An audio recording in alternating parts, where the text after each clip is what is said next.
Oh boy, we got a fun one today, as Andrew Peak would say. Paul Cardis, he is the founder of Avid Ratings. He is also the founder and CEO of On3.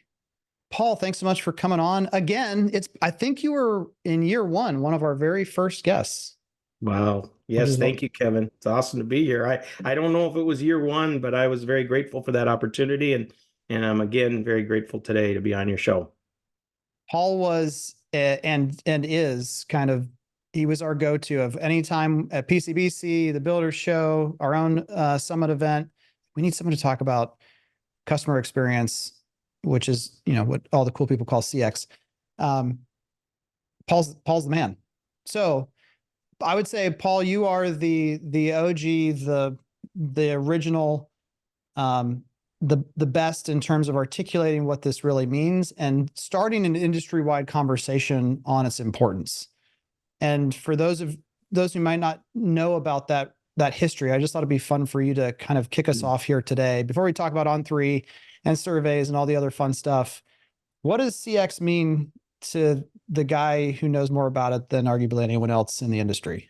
Well, that's a big statement. Thank you. It means a lot coming from you, and so I really appreciate it. But in the end of the day, I remember this to kind of spin the clock back. This will be 1990. I remember sitting around with my father, who was also in the construction industry, he had switched at this point to doing a lot of renovation. He was in asbestos abatement at that time of his life, but he had been a builder. He did commercial, he did residential, he did a whole bunch of stuff. But anyway, but he built a very successful asbestos abatement company. That's what he retired and ended up kind of being his big hit. But I remember we sitting around kind of talking about customers' feedback and what the industry does with it and how it was pretty much non-existent, right? We operated with, it's a handshake, the job was done, and everybody moved on, and nobody really cared what the customer thought back then. So there was very few companies really doing much with it. And this was before Google, this was before Yelp, this was before all those review sites came out now and are absolutely commonplace for us today. So it's been a long run to watch CX go from something that people kind of tilted their head about to actually even becoming CX, because back then it was customer satisfaction, it was customer feedback. There wasn't really a concept of customer experience. So we watched that evolve here over the years. So what is CX today? What is the customer experience? Well, I've been given that a lot of thought. It's really more than one thing. Everybody thinks of it as a single dimension, but it's a multi-dimensional phenomenon of psychology. It's the psychology of happiness, right?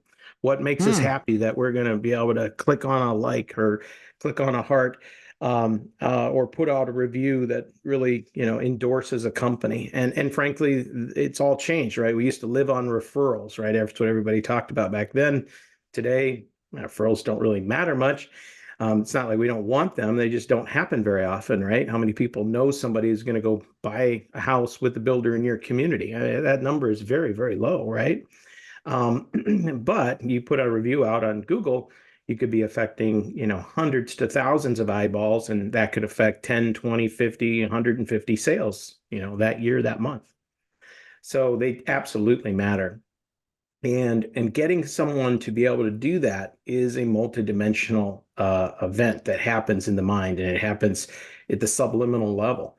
So, but I'd love to share more if you want to know on the theory and our Oh total yeah, we CX want to go. model. We want to go as deep into this as we can here. All For right. those of you who are listening, just this is your reminder that we are also a visual, a show that records video. We put it on YouTube. It goes in all access. Um, so check out what he's about to share. We'll include a link in the show notes to Paul, of course, and all that he's going on. But this is this is awesome. Okay, so I'm just going to give a quick context for those who are listening who are going to try to follow along.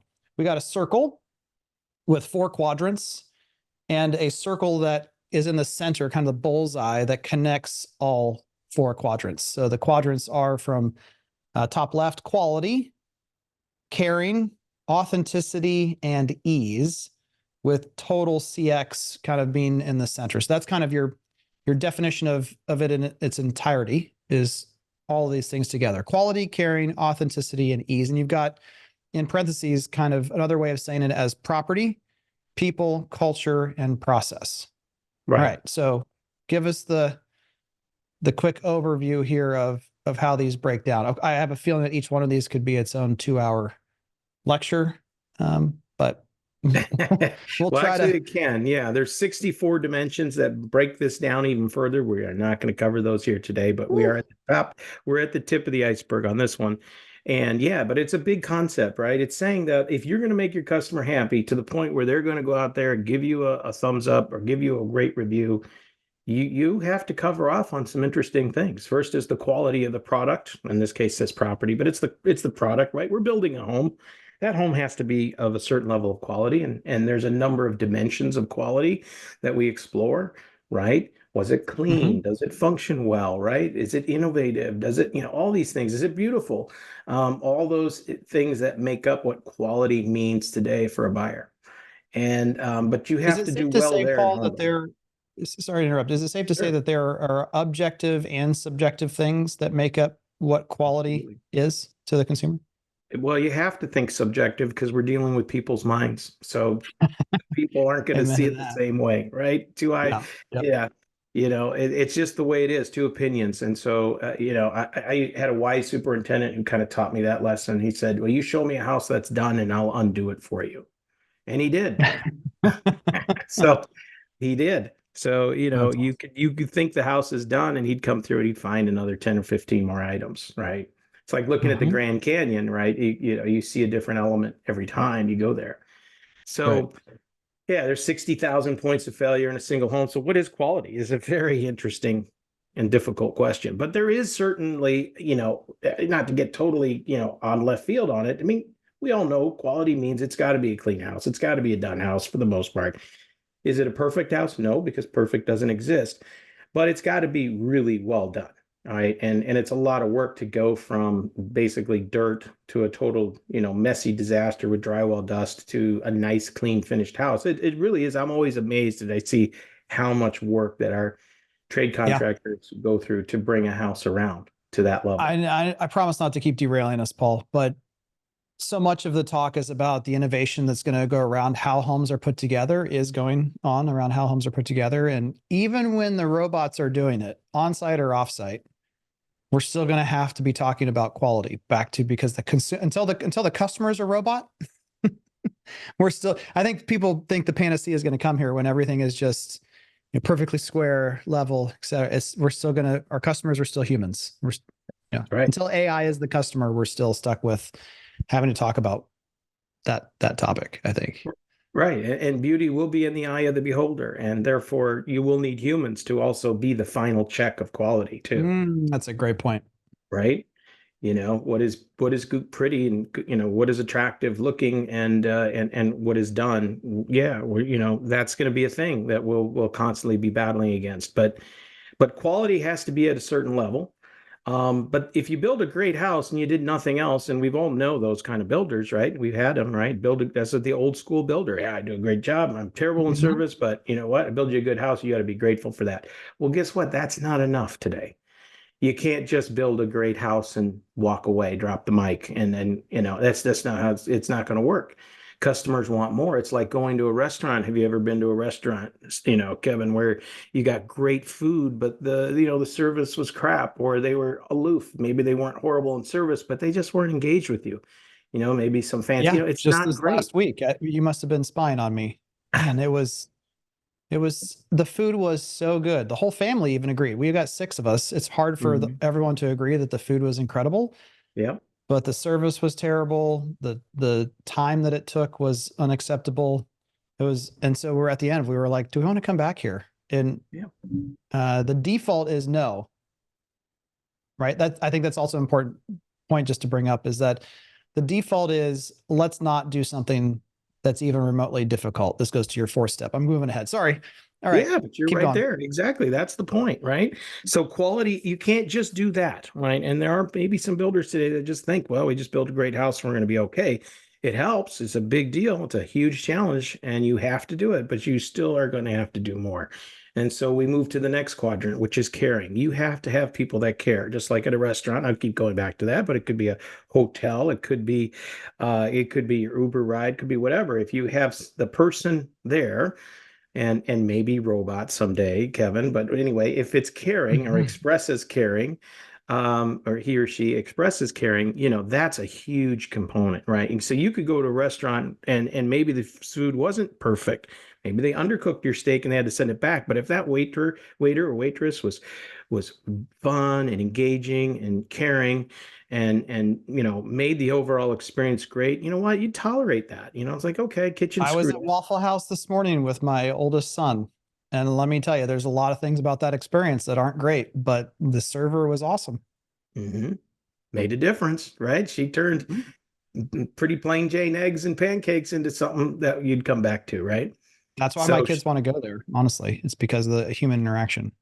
there you go. And that's a great example of the model in that you don't always have to be perfect in all of these quadrants. And we're going to get to that punchline in a second, but you're starting to get into it. And then the next one is, so yeah, you can build a great product and you can have great people, but there's another problem. What happens if we're inauthentic? And authenticity is discovered in the face of challenges and adversity. So, for example, we screwed up. Let's say, like the steak, I screwed up. How we handle problems and mistakes is going to define whether people trust us, whether they think we're being genuine with them. And that really, really matters. Like, for example, if a builder has the wrong product. I remember when I built a house with a builder, not to be named, great builder though, they did a great job, but they weren't perfect. And they put the wrong fascia stone on our fireplace. I remember we came in, Mm. actually, it was not there. We were supposed to get the stone on the fireplace. So we paid for it and it was not there. And they were very apologetic and they got it right. They made it right. But, it could have gone the other way too, where they would have been like, well, I'm sorry, it's too late now. We didn't happen. You should have made sure it was on your list and blah, blah, blah, whatever.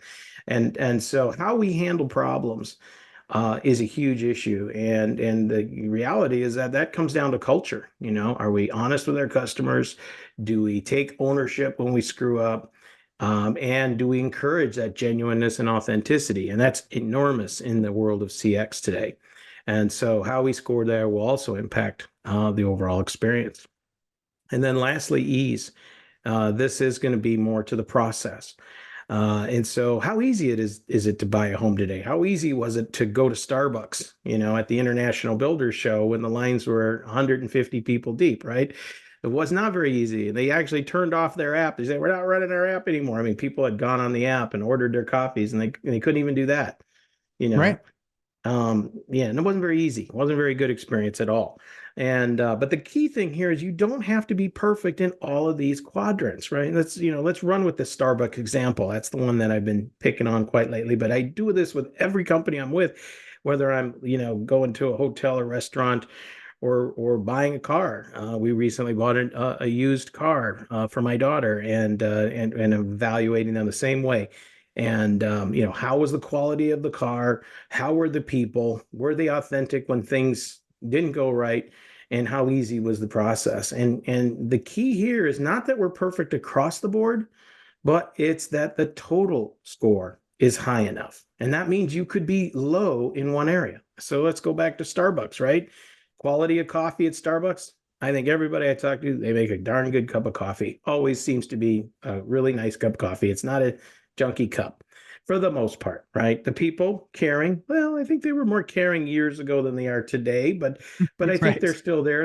I think they still write your name on the cup. I occasionally, I don't see it, but for the most part they do. And authenticity. Well, they've had their problems, right? They've treated those African Americans and I think it was Pittsburgh and threw them out, and they had all these problems.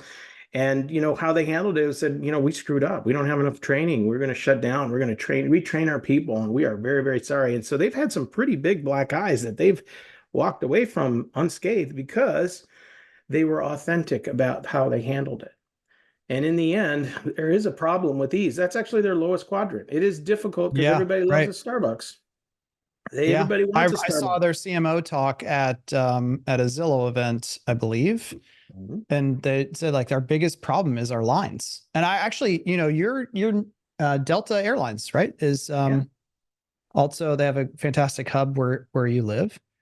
And Delta has the same problem. as Starbucks. Both these companies have actually been so successful in those first three quadrants that is that, I guess where I'm leading this to is it never ends. It doesn't sound like, because Delta and Starbucks have done quality, carrying, and authenticity well enough that they're the supply is outstripped by demand. You nailed it. Exactly. They can counter for their weak spot, their lack of a easy process, because they're great in the other three. And their total CX number is still high enough because of those other areas are carrying the day. Now, Starbucks has done some things to fix it with their app. So they've actually improved their e-score, which is actually, overall improving their total CX even more. So they're solving some of these problems. Delta, same kind of thing. They're working through their challenges as well. But that's the Yep. model of total CX. And when we apply I this to think for home building, the owners listening, Paul, the most fun part about how Delta is trying to solve their problems is they just keep raising their prices until people stop buying tickets. Imagine if you were a home builder who could just keep raising your prices regardless of everything else, just because people really wanted your product. isn't that amazing? Yeah, they are Yeah. expensive. I have not been flying them lately, and I used to be No, a I Delta know. Platinum. I'm the same And way. but unfortunately, we we don't just buy the most expensive plane ticket when we're going places. We do look at Right. price. So, Yep. we've been flying American and United lately, but hey, maybe that's obviously by design. They're But overloaded. that's a lever that Delta now controls. They could get you and I back as a customer anytime they wanted to by reducing their price. That's right. It reminds me of a home builder in Phoenix, Blandford Homes. And I remember they were so good at what they do. They still are today. And they just basically kick the customer experience through the roof, and they raise their prices on their homes. They're actually the most expensive home in that size category in the area. And they get lineups.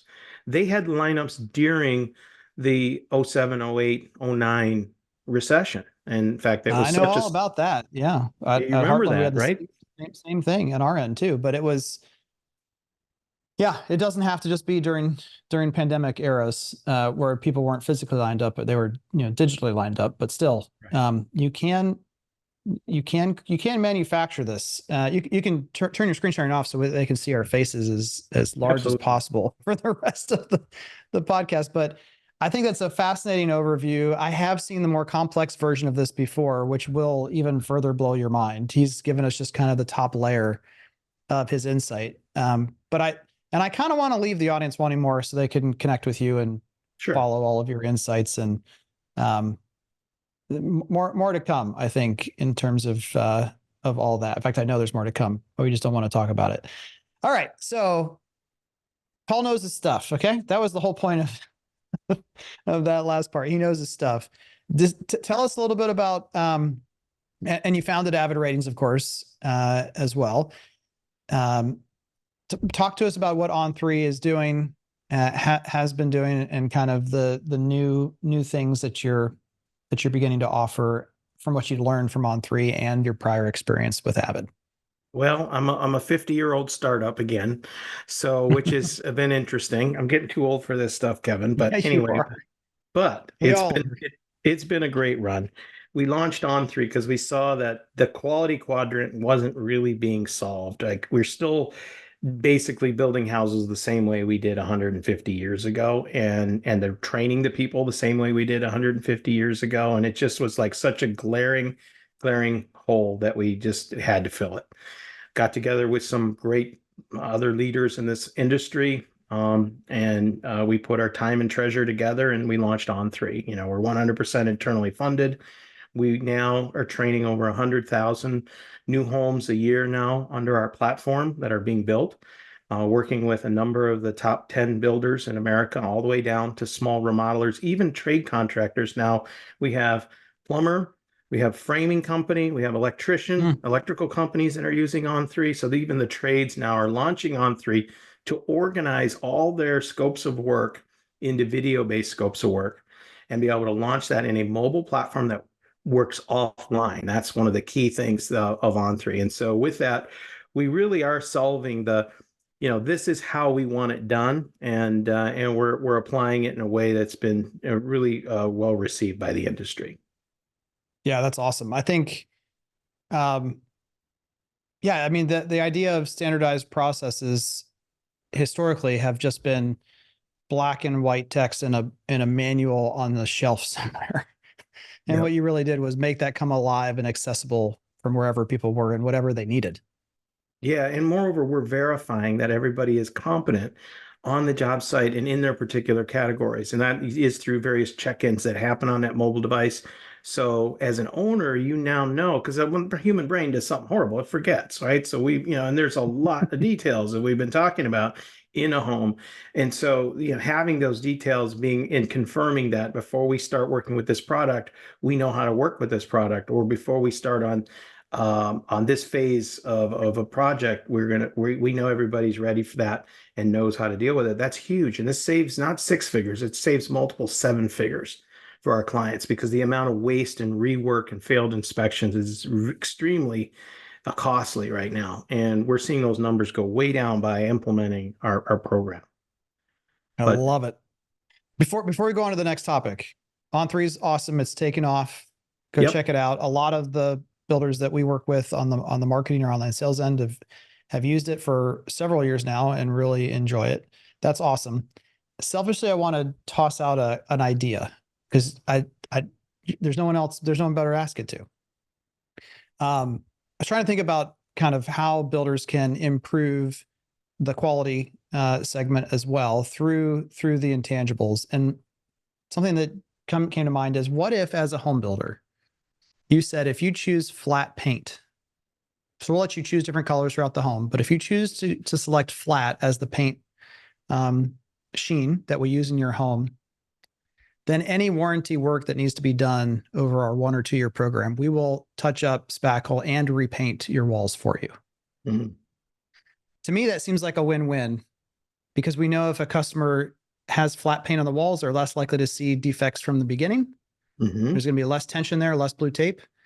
And then anyone who's been through that process before is like, I'm glad you fixed the thing that shouldn't have been wrong in the first place, builder. But now really you want me to have to repaint this myself or hire a different contractor or worry about repainting the whole wall. So I feel like it's I don't, what term do you call that? Well, first of all, do you agree? Does that sound like an interesting Oh, concept or not? well, it's being done. I can tell you that a number of Oh, builders well, are there you doing the paint touch up after move in, because they're going to ding up the walls. And so why not, help them feel good about their home instead of leaving that glaring mark on the hallway, for them to deal with. And then they do it wrong because they don't know the right paint to use and all of that. And it's an easy fix. So yeah, yeah. I do know some builders that are providing the paint touch up kits for sure, and others that actually just come in and will do one run round of paint touch up after move in. So Yeah. I don't know if that's exactly what you were No, thinking, but I think I think it's just genius. Again, we make things so hard on ourselves as an industry sometimes.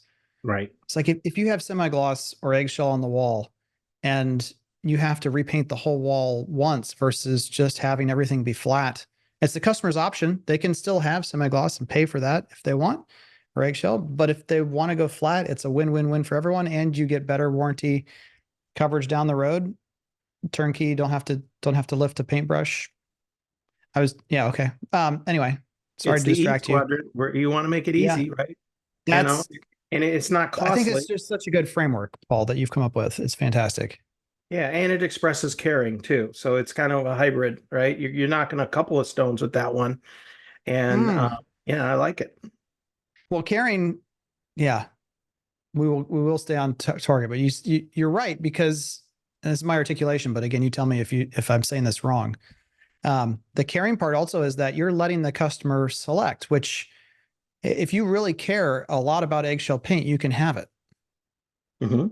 Here's the trade-off. You decide is also, I guess that's ease in one sense. It's letting them define quality, but I Hmm. also feel like part of caring is letting them have a prioritization impact, which our industry is trying to get away from as fast as possible. Like you get every house this way, the exact way at the same time every time, Right. which means you got to think about your other quadrants different and compensate accordingly. Well, now you made me think of another one, and that is it's also being very authentic and saying, look, we know you like the eggshell, but here are the downsides. And by the way, here's the flat. There are some downsides with it, but this is how we remedy it. So you're being very clear, transparent, honest, And then so that authenticity and allowing them to make the best possible choice with All all right, the everyone. facts. Paul and I are announcing our road show. We're going to be visiting all 50 metro areas, having this conversation. No, I'm just kidding. But this is It'll be we're fun. going to have a lot of fun. All right. Yeah. Talk to us about the state of the industry when it comes to surveys and what you're doing about Yeah, that. absolutely. So, well, we launched On3. We're doing a lot of construction training right now, and we're helping to make sure that we can get quality. Because in the end of the day, 80% of the workforce on a job site is a trade contractor. You know, we are business managers as builders. We're not truly swinging the hammers and hanging the drywall. We're hiring others to do it, and of course, we're not directly hiring them. So, we're hiring the owner of those companies, but they have the responsibility to put their people in our houses. So that's where we Yep. come in to make sure that there's real clarity in terms of expectations, and in some cases, even the how-to. And through On3 we can make that happen. But one of the things we discovered was that in order to train people and retrain them, because that's not a one and done with us. It's not a get them trained, put a certificate on the wall, and everybody's happy. That's actually not what gets it done. It's the constant training that we're doing. It's continual learning, really. And so in order to do that, we realize that the customer satisfaction results that many builders are using today have a lot of keys to the kingdom in terms of what we should be training on. So we decided that with much discussion, because I was not sure if I wanted to get back into the survey business, not for any other reason, just that, I had done that for a long time. But we decided it really was synergistic with our business to launch a survey company that was connected to the training, Well, the wealth of training that's data the that we piece have. that immediately resonates with me, Paul, is you're connecting a piece that for who knows how many different reasons is not currently connected. Not You there. know, and I know that most surveys get looked at once if we're lucky by the people who should be looking at it, and then never again except for as some comparison point in the past. And so there is not a flywheel effect occurring the way that it should be occurring. Yes. And your On3 tool is already set up to say, here's the issues, here's the training that would help those issues. We need to go retool or redeploy those particular modules and make sure that people view them and internalize them properly. But yeah, so I'm saying things for you in some cases. In some cases, everyone, this is Paul's perspective, right? So people ask us all the time at Do You Convert, what are the best survey options? We give the typical names because those are what we know about. But in terms of, every industry and every quadrant of every industry struggles with innovation. And I would say, just generally speaking, and this is it could be my fault if you're listening from any of these companies. You can blame me. I'll take the blame. But I also just haven't read or seen a lot of people communicating about innovations that are occurring in the survey space. And so that kind of leaves the opportunity here for someone to say, we're going to try to innovate. And we have. I've had 5 years to think about what would I have done differently in the survey business? What could we do differently if I were to relaunch again? And so we have really relaunched and I think reinvented what a customer survey should be today. And so without getting into all those details, our program is extremely well received right now. Everybody's literally going, wow, this is such a better experience with better data. And the fact that it's not a radar detector that just tells me, hey, I just got a ticket and I don't know what to do about it. We actually, when the survey results are low, we can actually impact all the way down to the boots on the ground, the field level trades, so we can fix Yeah. problems more quickly. And it's very quick. So when survey results are bad, rather than just knocking people on the head, say, go fix it.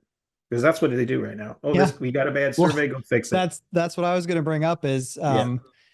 I interact with a lot of owners or division presidents of organizations and